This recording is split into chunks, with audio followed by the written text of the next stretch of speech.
Hey, Eric Sider here, and in this video, wait a minute.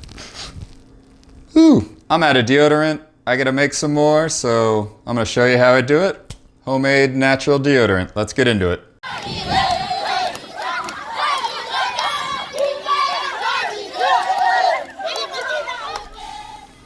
Alright, why would I bother making my own deodorant? There's tons of stuff out there you can buy. Well, that's the number one reason. Why buy something when you can make it at home? And the ingredients couldn't be any simpler. Basically, we're dealing with 3 to 4 ingredients as opposed to, a whole list of things you can't say on commercial products. Now, there are some really good commercial natural deodorants out there, but again, I'd rather make it at home. It's cheaper generally, and you sidestep the whole manufacturing process a little bit. So this recipe I got off a website called Wellness Mama. I will put the links in the show notes. Really good reference. This is a pretty basic one. There are more complicated ones she's come out with, I haven't tried yet, so we're gonna stick with the basics. Works so far. Now, as far as deodorants go, if you're used to commercial chemical deodorants, you're going to be disappointed with any natural deodorant because they work differently, and especially if you use an antiperspirant, which I don't recommend because your armpits are supposed to sweat, and if you want to reduce body odor, healthy lifestyle, healthy diet definitely makes a big difference there. And if you're going to switch to a natural deodorant from a commercial deodorant, then you might even need to do a little bit of a detox to get pull all those chemicals out of your system. I've tried many natural deodorants out there, and this one works just as well as those from my experience. Let's show you the ingredients and let's get into it. All right, we got our hot water, so it's going to go in the pot or bowl, something that can handle boiling water. Now you could also do this over a double boiler on the stove, but I find this method a lot easier. So we're going to do our 3 tablespoons of coconut oil.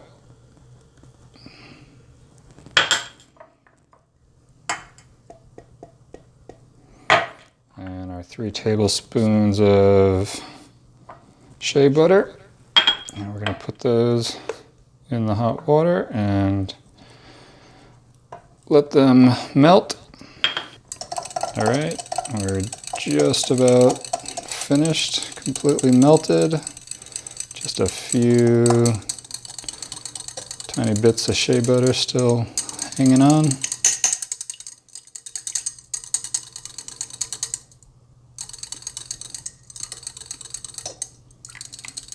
All right, there we go. We can take that out of the pot, and now we're going to add our 3 tablespoons of baking soda and our 2 tablespoons of cornstarch. Add that slow and mix it as you go.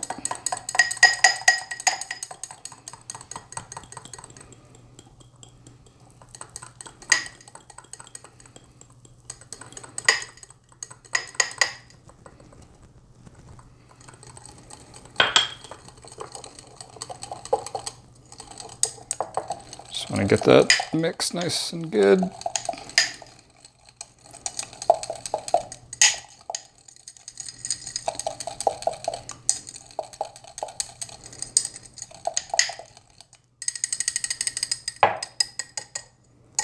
All right, once that's mixed, then you can add your essential oils if you so desire.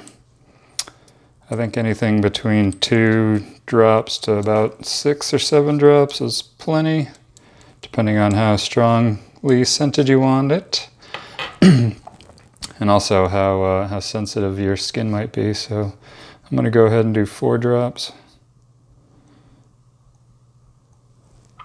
just like so, and stir that in.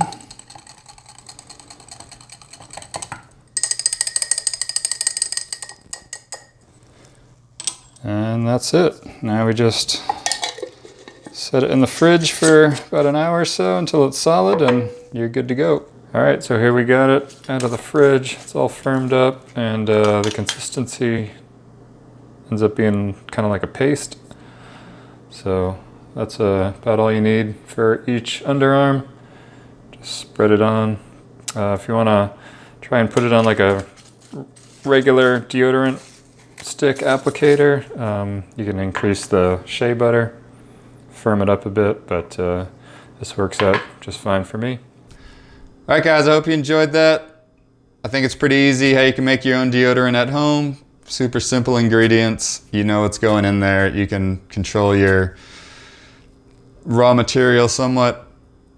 If you haven't checked out my interview with Jeff Lawton in New York City, I definitely recommend it. That was an awesome experience. If you're enjoying the video, hit the like button, consider subscribing. Thanks so much for watching, and we'll see you next time.